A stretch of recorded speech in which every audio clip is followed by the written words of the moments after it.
Salam Patunggilan. Selamat sore Bapak Ibu dan saudara-saudara.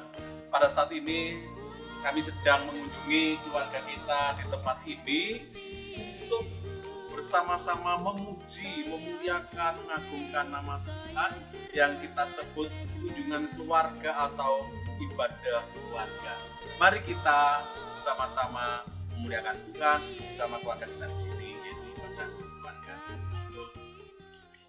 Marilah ibadah kita pada keluarga ini kita awali dengan memuji Kidung Jemaat nomor 3 ayat yang pertama dan kedua.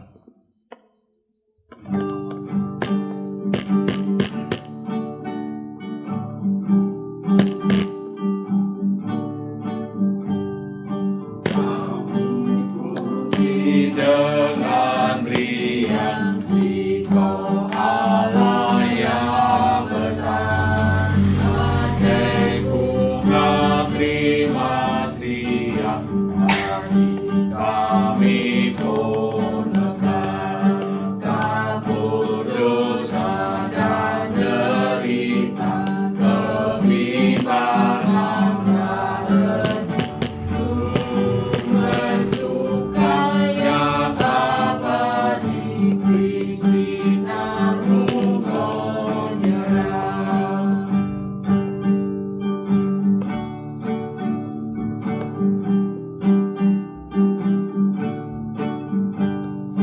Kau memberi, Kau mengampuni, Kau limpahkan rahmat-Mu, sumber air hidup liang, lautan kasih dan restu, yang mau hidup dalam kasih, Kau jadikan milik-Mu, agar kami menyayangi penerajan kasih-Mu.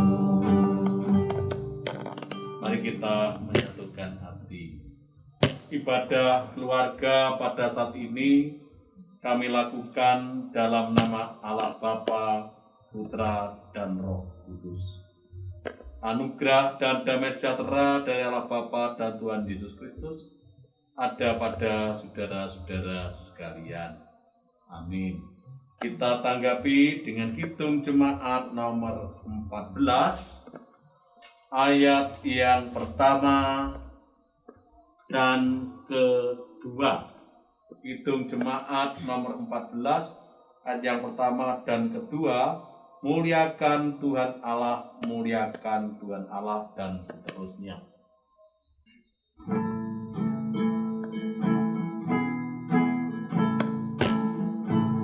Muliakan Tuhan Allah, muliakan Tuhan Allah, muliakan pimpinannya dalam kasih sayangnya.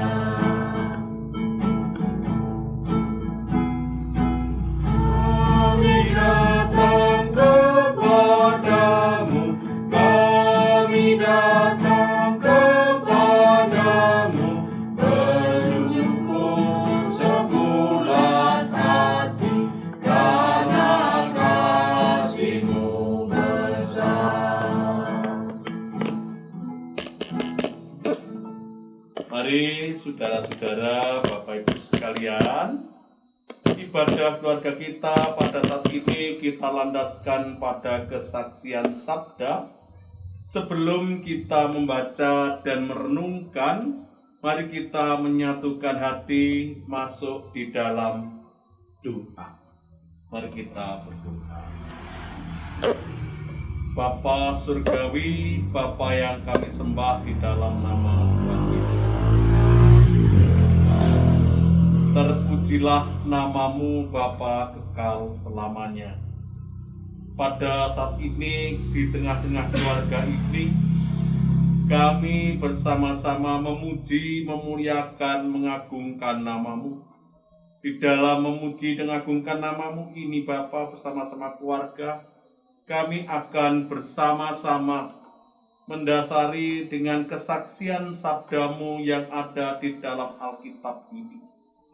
Untuk itu kami mohon Kau hadir, kuasai hati pikiran kami, biarlah kami boleh mengerti, memahami, serta melakukan sabdamu di dalam kehidupan kami. Bersabdalah Tuhan, kami siap mendengar. Demikian juga yang akan menyampaikan sabdamu. Mohon Kau urapi dengan kuasa Roh-Mu, Kau berikan akal budi dan hikmat, hingga apa yang sampaikan nanti bukanlah kehendak manusia, tetapi kehendak melakukan yang jadi. Amin. Mari kita tanggapi dulu dengan kidung jemaat nomor 57 ayat yang pertama dan ketiga. Kidung jemaat 57 ayat yang pertama dan ketiga.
Kesaksian sabda pada saat ini kita buka di dalam Injil Markus. Injil Markus 9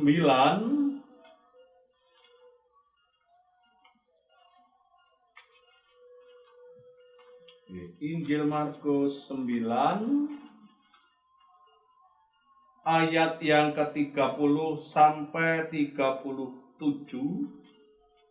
Injil Markus 9 ayat 30 sampai dengan 37, yang demikian kesaksian sabdanya. Pemberitahuan kedua tentang penderitaan Yesus. Yesus dan murid-muridnya berangkat dari situ dan melewati Galilea. Dan Yesus tidak mau hal itu diketahui orang, sebab ia sedang mengajar murid-muridnya. Ia berkata kepada mereka, Anak manusia akan diserahkan ke dalam tangan manusia, dan mereka akan membunuh dia, dan 3 hari sesudah ia dibunuh, ia akan bangkit. Mereka tidak mengerti perkataan itu, namun segan menanyakannya kepadanya. Kemudian tibalah Yesus dan murid-muridnya di Kapernaum. Ketika Yesus sudah di rumah, ia bertanya kepada murid-muridnya, "Apa yang kamu perbincangkan tadi di tengah jalan?" Tetapi mereka diam, sebab di tengah jalan tadi mereka mempertengkarkan siapa yang terbesar di antara mereka. Lalu Yesus duduk dan memanggil ke-12 murid itu. Katanya kepada mereka, "Jika seseorang ingin menjadi yang terdahulu, hendaklah ia menjadi yang terakhir dari semuanya dan pelayan dari semuanya." Sebab Yesus mengambil seorang anak kecil dan menempatkannya di tengah-tengah mereka. Kemudian ia memeluk anak itu dan berkata kepada mereka, Barang siapa menyambut seorang anak seperti ini dalam namaku, ia menyambut aku. Dan barang siapa menyambut aku, bukan aku yang disambutnya, tetapi dia yang mengutus aku. Yang berbahagia adalah mereka yang membaca, mendengar, merenungkan, memahami, serta mampu melakukan sabda di dalam hidupnya. Amin. Dan Bapak Ibu, saudara-saudara, anak-anakku sekalian, yang dikasihi maupun yang mengasihi Tuhan Yesus Kristus. Pada umumnya di dalam kehidupan kita, kekuasaan, memerintah dan menguasai orang lain adalah sifat yang sangat melekat dalam hidup dan kehidupan manusia. Oleh karena kejatuhan manusia ke dalam dosa sesungguhnya bukan makan buah terlarang, melainkan keinginan manusia untuk sama dengan penciptanya. Keinginan manusia menyamai penciptanya. Bukankah godaan yang menggiurkan itu yang berbunyi di dalam Kejadian 3 ayat 15? Saya minta tolong dibacakan. Kejadian 3 ayat yang ke-15. Ya, yang sudah menemukan bisa dibaca.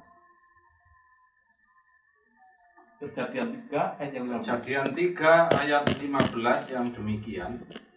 Aku akan mengadakan permusuhan antara engkau dan perempuan ini, antara keturunanmu dan keturunannya. Keturunannya akan meremukkan kepalamu dan engkau akan meremukkan tumitnya.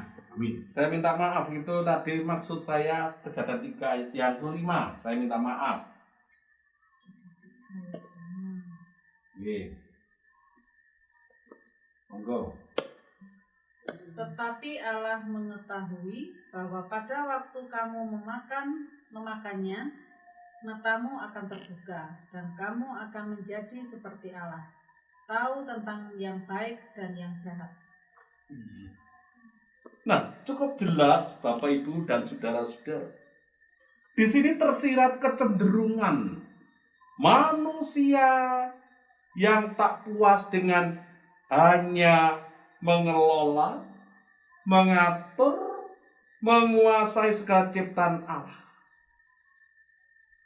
Manusia ingin menguasai, ingin menyamai Sang Pencipta. Nah, disinilah Allah menjatuhkan hukuman atas pelanggaran manusia. Dari sini berkembang menjadi sifat yang mempengaruhi karakter, tingkah laku, dan gejolak hati manusia. Ingin menyamai Allah. Sifat inilah yang mendorong sekelompok kecil manusia, yaitu murid-murid Yesus yang berlatar belakang ekonomi dan sosial rendah, dari masyarakat kelas bawah, tiba-tiba meninggalkan kampung halamannya, keluarganya, dan beralih profesi mengikuti seorang pemimpin. Seorang pemimpin yang penuh mesin, tetapi di sana harap-harap cemas.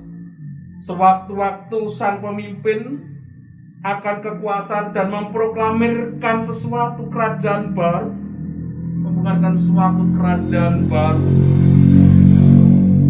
di mana dapat dipastikan para murid akan mendapat kedudukan penting di pemerintahan.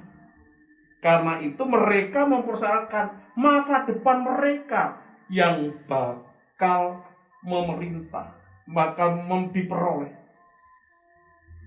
Yesus sebetulnya sudah menyampaikan kepada mereka bahwa kepergian ke Yerusalem bukan untuk merebut kuasa duniawi, melainkan di sana ia akan dibunuh dan akan bangkit pada hari ketiga.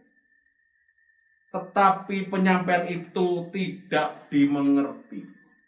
Penyampaian itu tidak dipahami oleh para murid karena cita-cita dan harapan mereka sama sekali lain dengan harapan Yesus. Nah, 3 tahun lamanya Bapak Ibu dan Saudara mengikut Yesus, tetapi belum mengenal lebih dalam, lebih baik. Tak terelakkan, Petrus pun terpaksa bertanya kepada Yesus. Coba kita baca di dalam Injil Matius 19 ayat yang ke-27. Injil Matius 19 ayat yang ke-27.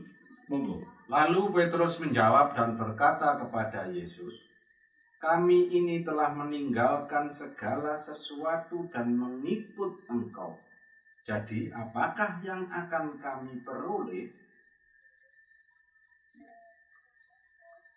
Si Petrus bertanya, apa yang akan kami peroleh? Sekian lama aku mengikut Engkau. Itu yang diungkapkan. Nah, saudaraku dikasih dan mengasihi Tuhan, kita juga tidak terlepas seperti para murid-murid.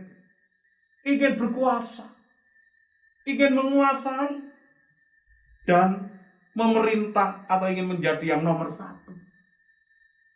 Dan Yesus pernah mengatakan, jika seorang ingin menjadi terdahulu, hendaklah ia menjadi yang terakhir dari semua dan pelayan dari semua. Jadi yang menjadi hebat itu, yang nomor 1 itu mampu dan mau melayani dari semuanya. Nah, dari kesaksian sabda ini mengajak kita untuk menjadi lebih rendah hati guna mematahkan keinginan berkuasa, keinginan menguasai, keinginan merendahkan orang lain, meninggikan diri. Mari itu merendahkan diri adalah sikap yang dikehendaki Tuhan, seperti sabda yang ada di dalam Matius 18 ayat yang ketiga. Siapa yang ingin terdahulu harus menjadi yang terkemudian. Alangkah baiknya kita baca Matius 18 ayat yang ketiga. Monggo. Lalu berkata, "Aku berkata kepadamu, sesungguhnya jika kamu tidak bertobat dan menjadi seperti anak kecil ini, kamu tidak akan masuk ke dalam kerajaan surga." Iya. Jelas. Bertobat seperti anak yang kecil, yang polos. Iya di atas iya, tidak di atas tidak. Nah, saudara yang dikasihi Tuhan, minggu ini kita memasuki Prapaskah keempat. Menyongsong Paskah, mempersiapkan diri untuk menerima anugerah dari Allah, yaitu perjamuan kudus Paskah. Ini merupakan sakramen memperingati sengsara dan kematian serta kebangkitan Tuhan Yesus, di mana Tuhan mau merendahkan diri, menebus dosa, dan melayani kita untuk ikut ambil bagian dari kerajaan Allah. Mari kita datang kepadanya dengan semangat. Layanilah satu dengan yang lain dengan rendah hati. Kasihlah yang satu dengan yang lain tanpa pamrih. Mari kita persiapkan hati pikiran kita untuk memasuki menerima perjamuan kudus pada perjamuan Paskah mendatang. Kiranya Tuhan memberkati kita sekalian. Kita mau bertobat, kita mau melayani, kita mempersiapkan diri untuk masuk di dalam perjamuan kudus. Tuhan memberkati kita sekalian. Amin. Mari kita minta teduh sejenak.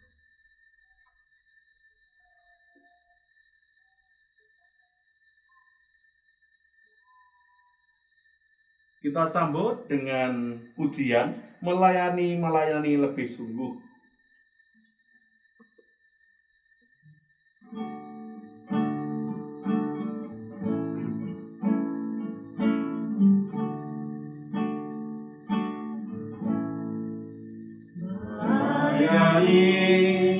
Melayani lebih sungguh.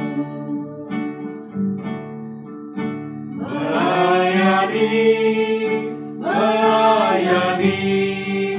lebih sungguh. Tuhan lebih dulu melayani kepadaku, melayani lebih sungguh.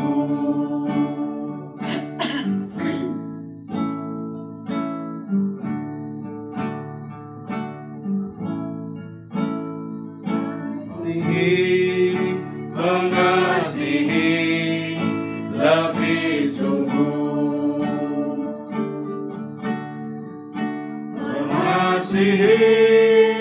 Mengasihi lebih sungguh.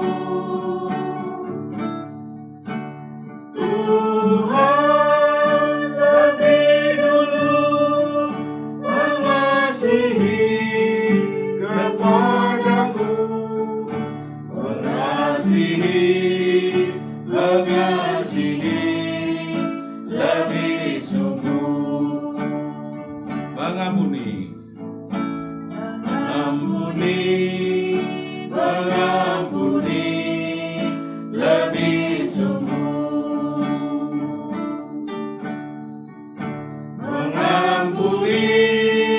Mengampuni lebih sungguh. Tuhan lebih dulu mengampuni kepadaku, mengampuni lebih sungguh. mari kita bersama-sama. Kembali Bapa, kami bersembah sujud kehadirat-Mu. Kami bersyukur akan sabda-Mu yang telah kami dengar, kami baca, dan kami renungkan bersama. Mampukanlah kami untuk merendahkan hati, merendahkan diri, mau melayani, mau mengasihi, dan mau mengampuni bersama kami. Karena Engkau lebih dahulu, Tuhan, melayani, mengasihi, dan mengampuni kami, sehingga rela mati di kayu salib untuk kami sekalian, biarlah kami beri keselamatan. Terima kasih Tuhan. Terlebih sebentar lagi pada Minggu Paskah ke depan kami akan menerima anugerah-Mu berupa perjamuan kudus. Sebelum kami menerima Tuhan, kami mengakui, menyadari akan kekurangan, kesalahan, dosa-dosa kami yang sering kami lakukan terhadap sesama kami dalam ucapan, tindakan yang kami sengaja maupun yang tidak. Untuk itu ampunilah kami Tuhan, kasihanilah kami Tuhan, sehingga kami boleh layak menerima anugerah-Mu berupa pertemuan. Untuk itu kami memohon padamu Tuhan, kiranya lindungi dan bimbing kami, tuntun kami, biarlah kami tidak jatuh dalam pencobaan dan perbuatan jahat. Terima kasih. Selanjutnya kami menyerahkan keluarga kami di sini ke tangan kasih-Mu Tuhan. Ini Tuhan berkati. Cukupkan dalam segala hal kebutuhan hidupnya melalui pekerjaan-pekerjaan yang telah dikerjakan. Anak-anaknya yang masih belajar dalam sekolah, Tuhan berkati juga. Kami menyerahkan juga seluruh milik kepunyaanmu khususnya di wilayah MD Malang yang terdampak COVID-19. Kiranya Tuhan kuatkan, Tuhan pulihkan, sehingga semuanya ini boleh kembali normal seperti sedia kala, boleh bekerja dengan sukacita, dan bahkan mereka-mereka yang terjangkit, kiranya kuasa Tuhan, tangan Tuhan menjamahnya, dan boleh mendapatkan kesembuhan, pemulihan, dan keselamatan. Dan jika ada keluarga yang ditinggalkan, kiranya Tuhan berikan kekuatan dan penghiburan. Ini Tuhan doa permohonan kami serahkan di dalam satu nama, Yesus Tuhan. Amin. Kita sambut dengan kidung jemaat nomor 341 ayat yang pertama. Kuasa namamu hendak kami sembah.